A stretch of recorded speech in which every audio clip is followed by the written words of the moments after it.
When you create content for websites and other digital products, it can be tempting to just default to the same language that you use every day.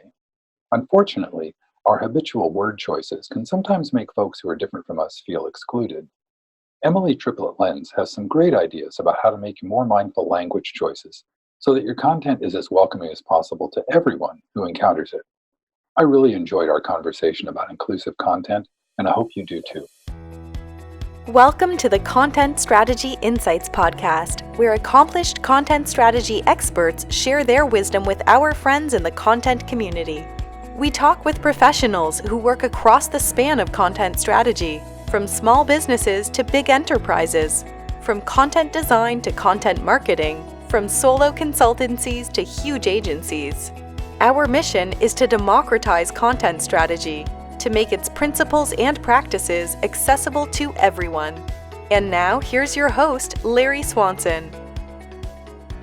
Hi, everyone. Welcome to episode number 52 of the Content Strategy Insights podcast. I'm really happy today to have with us Emily Triplett Lentz. Emily is currently a senior editor and a content strategist at Help Scout. It's software that helps support people and others who have help queues manage what they do.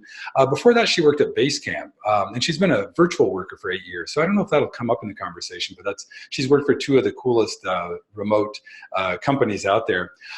Emily, let me have you tell the folks a little bit more about what you do there at Help Scout and how you came to be interested in the topic I want to focus on today about inclusive content.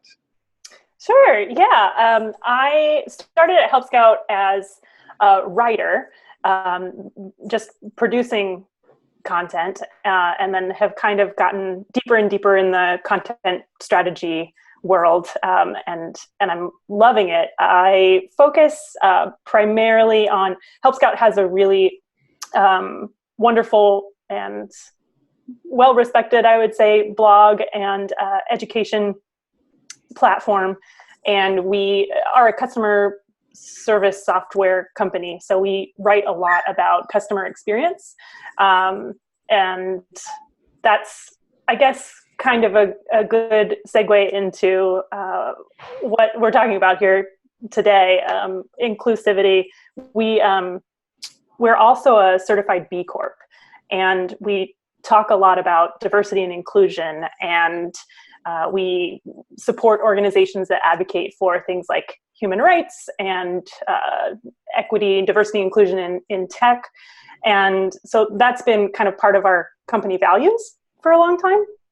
And last year, our VP of engineering, Megan Chinberg, she just posted something in Slack about specifically the word cripple.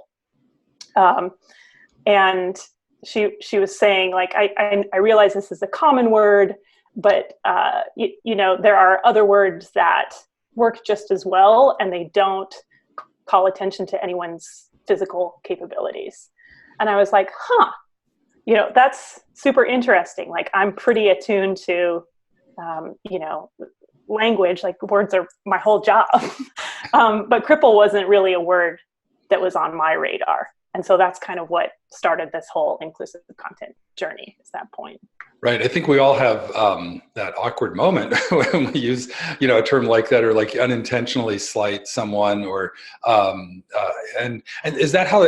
So that's how it came up. She made that observation, and then you've done things subsequently at Help Scout to be. I guess from that point on, it sounds like you've been pretty proactive about addressing inclusivity in your content. Yeah, for sure. Like that was kind of the impetus for it. And it just sort of made me think, like, if I have to be reminded that cripple isn't a word we should be throwing around, like, how many other times have we been careless, and with what other words? There's 8 years of publishing history at Help Scout.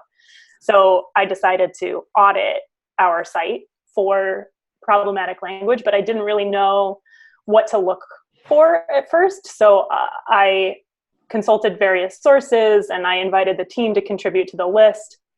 And we came up with a list of, about 25 terms. And they were words like blind and crazy and cripple and insane and lame and OCD and psycho, words like that. And then we crawled our site. We used the Screaming Frog SEO spider, although whatever you're using will work. We just chose that tool because it lets you search for up to 10 terms at a time. Mm-hmm. And it spat out a list of 72 times we had inadvertently used those words, variations of those words on our site. And like I was saying, we're customer service software. So we write a lot about customer experience, and there were a lot of customer experience cliches that used those terms, like there are no stupid questions and don't leave your support team flying blind and stuff like that.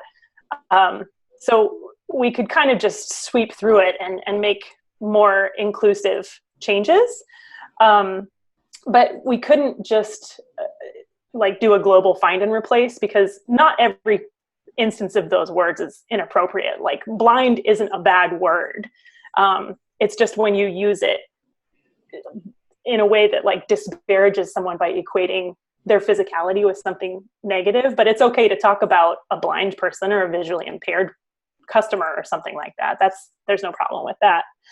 And then the other thing is, like, we use words like crazy and dumb and things like that to mean all kinds of different things. Like they're usually kind of lazy stand-ins for more precise terminology. So as I was making all these updates, I was improving our writing by choosing, more specific language. Like the word dumb would become trivial, or the word crazy would become hectic. Like it was pretty enlightening how they're just sort of lazy fallback placeholder words that we use when we're not being more careful. I hadn't thought about that, but sort of being proactively inclusive as a way to improve your writing, not just to account for inclusion. Totally. But actually, that's super. Well, there's another benefit we can add to the list. Absolutely. And actually, like, that's my favorite benefit to sell to people who are skeptical about it. Like, even if you aren't on board with this, or you think, that I'm just an annoying feminist social justice worker who's like picking really tiny little battles and like you want to roll your eyes at me, like, I get it. But also, if I actually had this conversation with one of the leaders at my company, who the conversation we were having, and it was very amicable. It was just like, I don't want to stop using the word crazy. Like, that word is everywhere. I don't want to stop using it. And I was like, fine, you don't have to stop using it, but just, we're not going to use it in our content that we publish on our website. Like, go ahead, if you want to keep using it in personal conversations, that's fine. We're not going to publish that word anymore. But also think about how crazy, when you use the word crazy, you usually mean something else. And if you can substitute that more precise language, your communication is going to be clearer. Your writing is going to improve.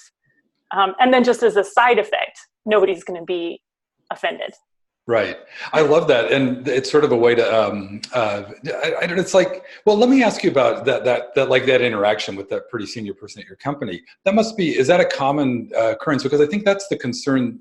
It comes up a lot, that as you try to address these, it's easy enough to enumerate all the reasons why you should be more inclusive and less, like committing fewer microaggressions and sexist and ableist comments and things like that.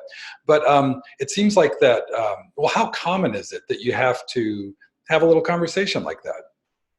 It's like it kind of comes in waves. It feels like just yesterday on Twitter, I had a very respectful interaction with someone who would use the phrase "open the kimono," and that's not a phrase that like everyone is familiar with. I feel like it's older, like it comes from like Mad Men days, but it's this phrase that like sales people use to talk about like revealing hidden secrets or something like that. And it's just like, why don't you just say that? Like, just say like, let's take a look behind the curtain, or like take an inside look.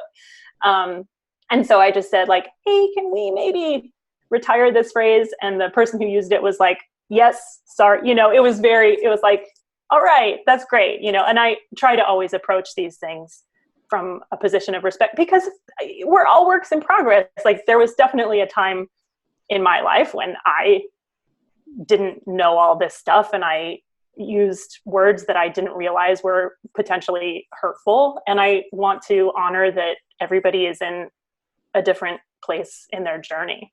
But yeah, like the world is still kind of a tough place to live in sometimes, and that's especially true for people who have lower amounts of privilege, like whether that is class or race or sex or gender, or wealth, physical, mental capabilities, like whatever. I'm sure I'm leaving a million out, but people who have fewer of those factors like working in their favor have a harder go of it in a society that is like structured on favoring certain characteristics that like most of them, none of us have any control over, so inclusivity is important because it acknowledges that reality, and it functions in a way that kind of attempts to level the playing field a little bit. And I think it's important to note that the work of inclusivity rests with people who have more privilege.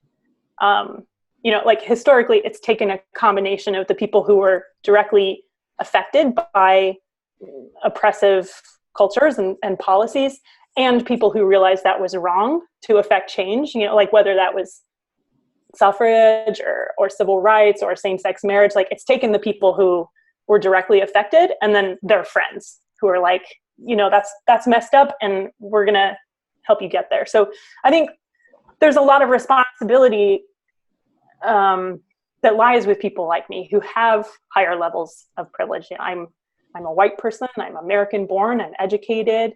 I'm pretty able-bodied, and it's on me to listen to people who maybe don't have those things going for them as much, and use my power and my influence to try to make the world like a somewhat more welcoming place for everybody. But like I said, there are other like probably more cynical, I shouldn't say cynical, but like more business oriented, more marketing oriented reasons for inclusivity.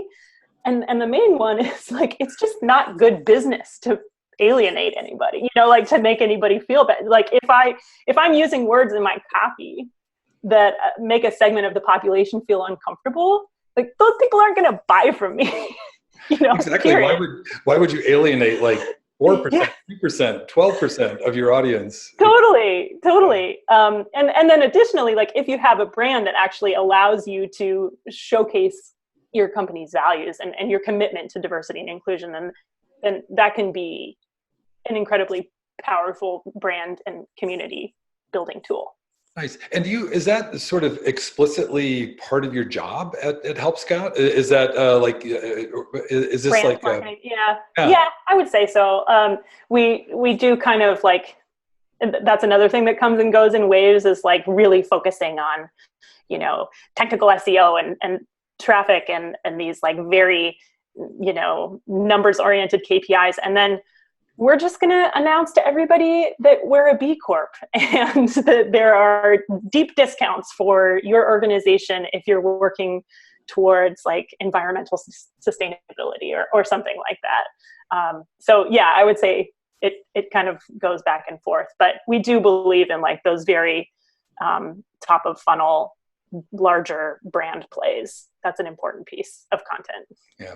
Hey, a lot of what you've talked about is all, I think like there's like, I think the first reason to be inclusive is like everybody should be welcome, and everybody should be included, and not just welcome and included, but kind of, what's that thing? Verne Myers said this great quote, diversity is being invited to the party, inclusion is being asked to dance.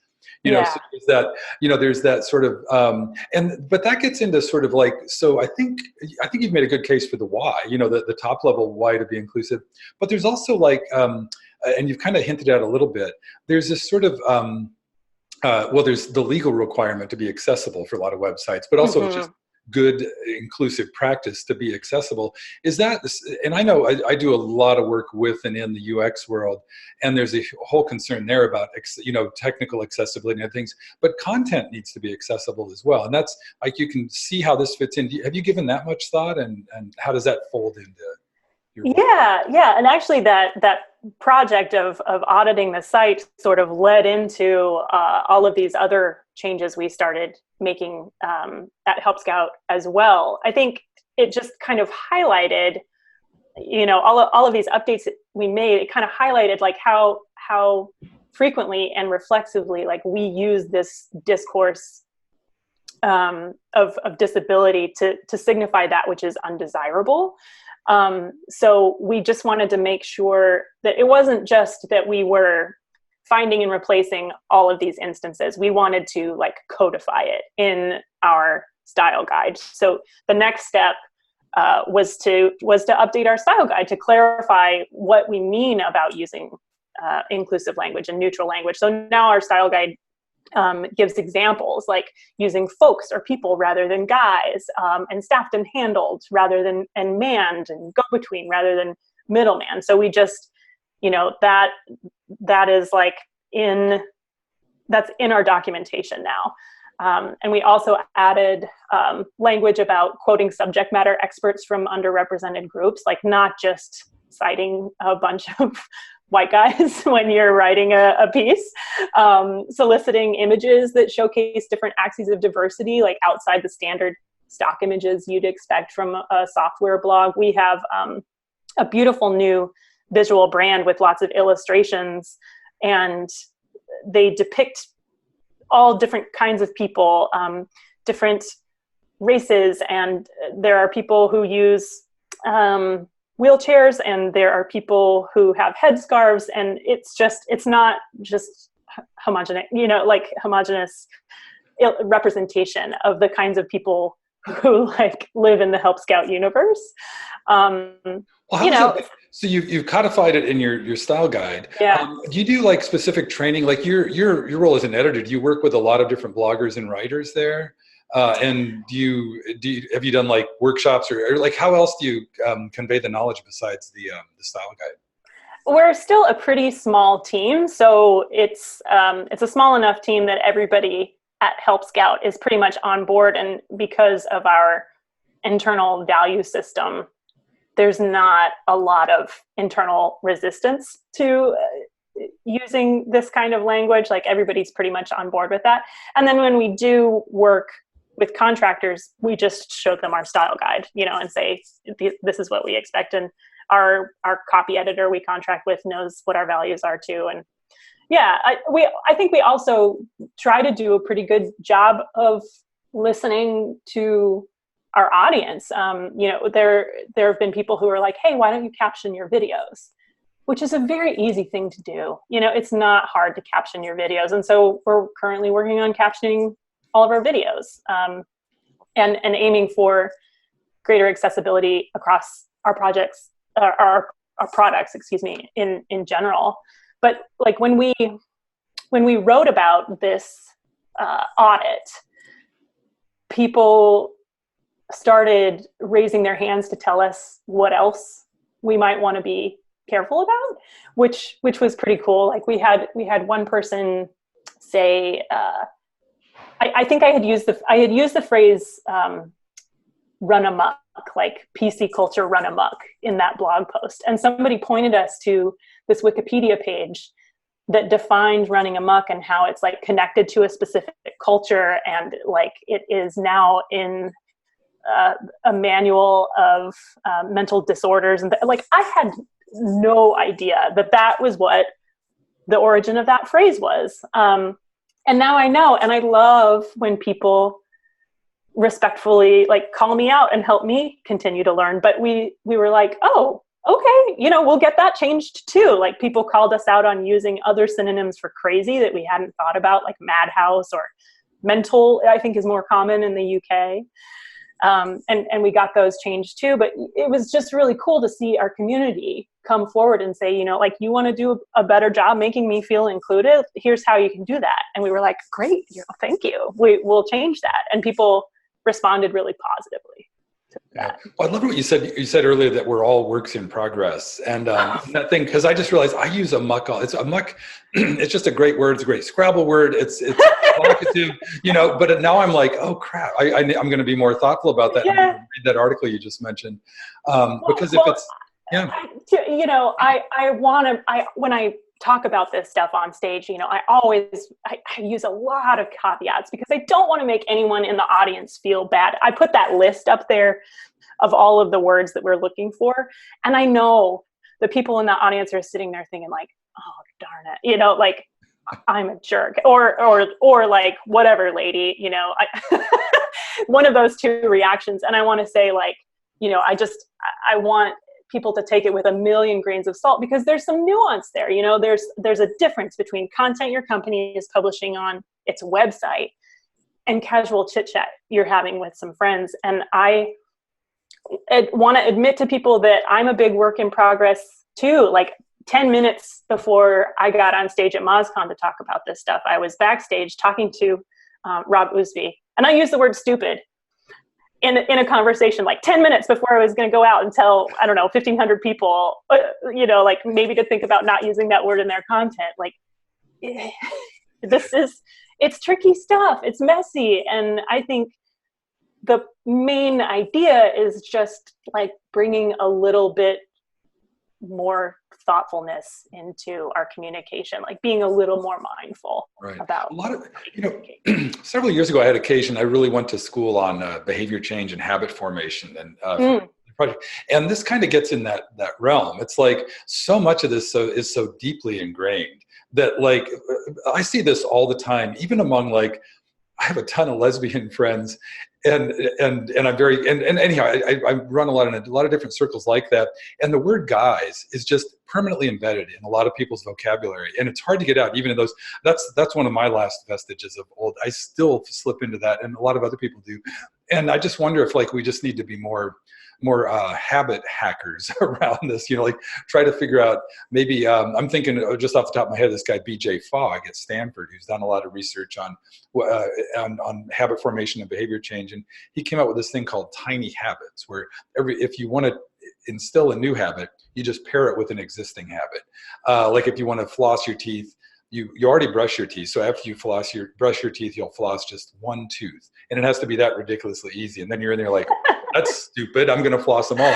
I think maybe we just need, you know, as professionals practicing this, just figuring out more, not tricks, but techniques to you know, to maybe pair up where we have made a lot of progress with the areas where maybe we're lagging a little bit. So anyhow, that's just a thought.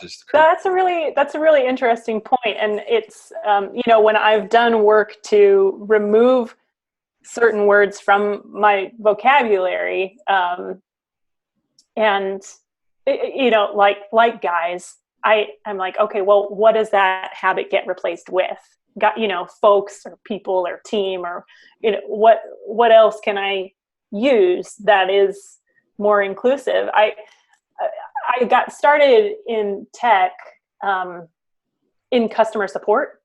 Did we talk about Dear Sirs? Have we talked about that? Like, no, tell me about that, because that's like one of the commonest old salutations. Yeah, Dear Sirs, like, and there are definitely places where people are still being taught to like open their correspondence with Dear Sirs, and even emails to customer support teams. And every once in a while, we'd see a customer support inquiry that began Dear Sirs, and I would always reply like, I'm not a sir, but I'm happy to help you.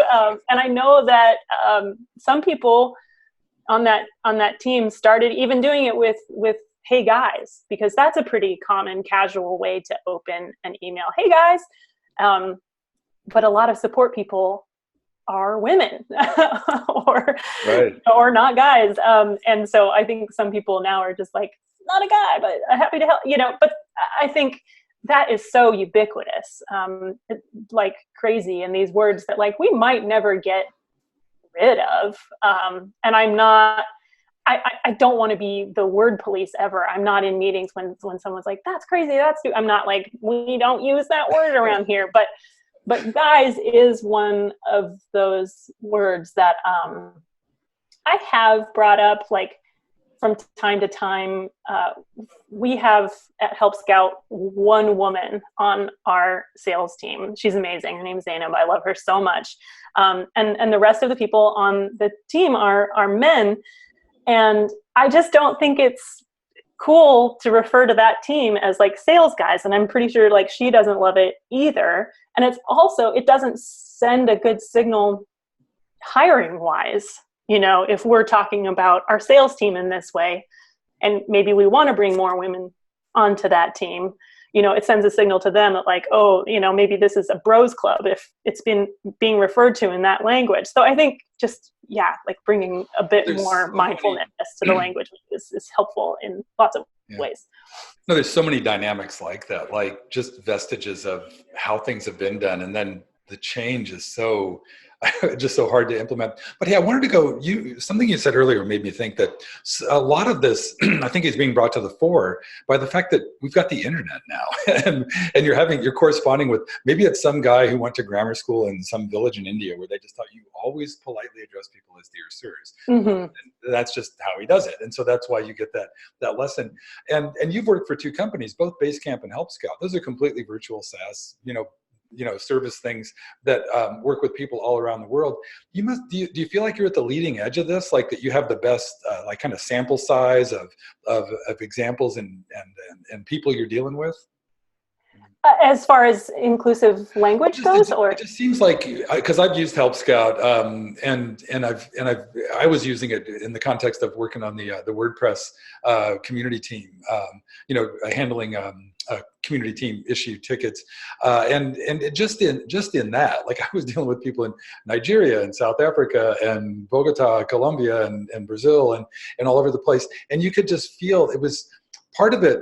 To me, was like there was sort of a flattening out of style over time to accommodate everyone, but there was still. I just wonder how much of this is, culturally embedded things that does that make sense? For sure. And I do think that we're just kind of starting to talk about this stuff. And I also think that it is pretty US centric, as is most of Help Scout's customer base currently. I think, and there are very different styles of customer service globally. I think in Europe, it's much more common to be kind of direct and just like get out of the way, like here's the answer you need, the end. Whereas our brand, Help Scout's brand, is much more casual and conversational and kind of chit-chatty. But part of, and this is a customer service skill that, I think is one of the, I hate the term soft skills, but it's one of those things that makes customer service like challenging and not something that everybody is cut out for and good at. The best customer service professionals will read the room. They'll get a conversation from somebody and they'll be like, oh, okay, this person started out their email with like, dear sir / madame, and they'll have a complaint, and you want to mirror that language. And that kind of goes back to what I was saying about mindfulness. Like, you wouldn't want to respond to that email with, yo, dog, like, sorry about the trouble you're having with your email. You wouldn't do that if you were an empathetic customer service professional. You would respond in a way that mirrored the language that they brought to the table. But I also think that that being mindful of inclusivity is just like one simple thing that customer service teams can start doing to sort of like spread the message and help. Their whole deal is like trying to be helpful and positive and make it so that people walk away from that experience feeling better about the company that they're working with. So this can tie into that pretty beautifully. Yeah. Nice. Hey, Emily, I just noticed we're coming up close to time, and I want to give you, I always give my guests, it's just if there's anything that hasn't come up during the conversation or that's just on your mind about inclusive content or content strategy or in general, anything we haven't touched on that you'd like to share with my folks? Yeah, sure. I mean, again, like I do want to reiterate that we're all works in progress, myself included, especially. My main suggestion is to just listen to people, and do your own research and your own Googling and read some firsthand accounts of what it feels like to constantly be on the receiving end of microaggressions and thoughtless language. And then just consider that English is this massive language. It's really rich, and there are almost always neutral synonyms that generally strengthen our communication, make our writing better, and then practice substituting those more inclusive words, like you were saying, that habit formation, just replacing those words with better words. Because I think, what it comes down to is that, like, the desire to make a particular word choice, like the desire to be like, I'm going to keep saying the word insane, and like that's never, for me at least, going to supersede someone else's need for safety or inclusion, and it's not my place to put more pressure on already marginalized groups of people to defend themselves or to explain why it's hurtful if I make certain language choices. Like, there's already enough that they're dealing with. Like, I can just be like, okay, I hear you.